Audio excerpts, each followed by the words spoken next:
gone, but I'm out on the road again. I'm on the road again. How about the One Belt Road? A massive, massive infrastructure project going on in China and maybe not getting a lot of attention, but it has gotten the attention of Eric Swergold. He's a money manager here in the Bay Area, Firestorm Capital, and has been looking at this for the notion of some investment themes. Eric, glad to have you here in our AM 960 studios out over the San Francisco Bay, which is rising to meet us like any road should.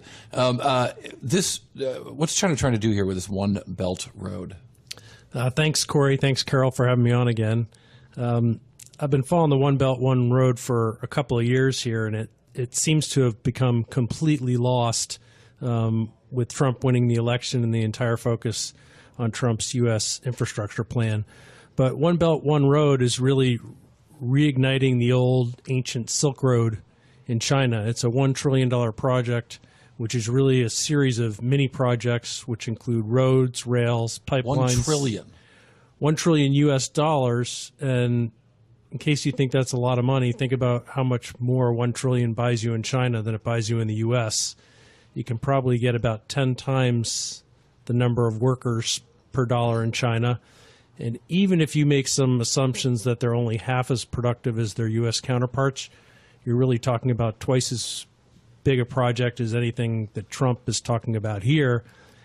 And it was announced a couple of years ago, so some of these things are already getting underway. We're talking about a ton of countries, right? This is a massive, massive project. Yeah, this project is going to connect China through the rest of Asia, through Russia to Europe. I mean, they're talking about having rail service from Beijing to London. Now, of course, you're talking about something like 4 different rail gauges in 7 different countries to make that trip, but just the concept blows your mind. And what is the concept? What are they trying to do?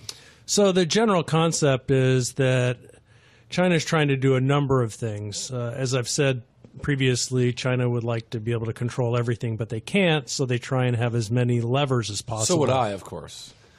We all would. China's got a better shot.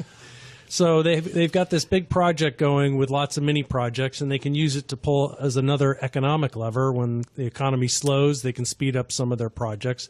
But what they're trying to do is economically connect themselves to the rest of the world and really diversify away from reliance on exports to the U.S. Eric, that's what I find. Everybody stop and listen, right? Because here we are in an environment where you have a lot of countries kind of looking inward, right? And they're just like, let's take care of the home front, and kind of pushing back on globalization. The UK is doing that. The US is doing that. Pick your country, pushing back on globalization. Look at the Trans-Pacific Partnership. Is this an opportunity, though, if China can succeed with this, to really kind of move forward, huge step forward in terms of becoming kind of the #1 economic power? Well, I think that's probably always been China's plan. I think it's a smart plan to diversify away from their reliance on the U.S. We should probably be happy that they're doing it, because the one-child policy in China has resulted in large numbers of unmarried men at war-going or military age.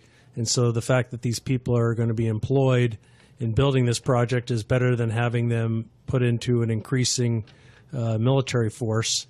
So I think from that perspective, it probably benefits us here in the U.S. to some extent as well. So it's a good thing, you think? I think it's a good thing for the world, and I think it's a smart thing for China to be doing. There's a lot of criticism of this project because you have unknown ROIs. People think it'll result in a lot of bad debt. But I wasn't around when we built the highway system in the U.S., which was built for the Defense Department, but look at the economic gains we've gotten out of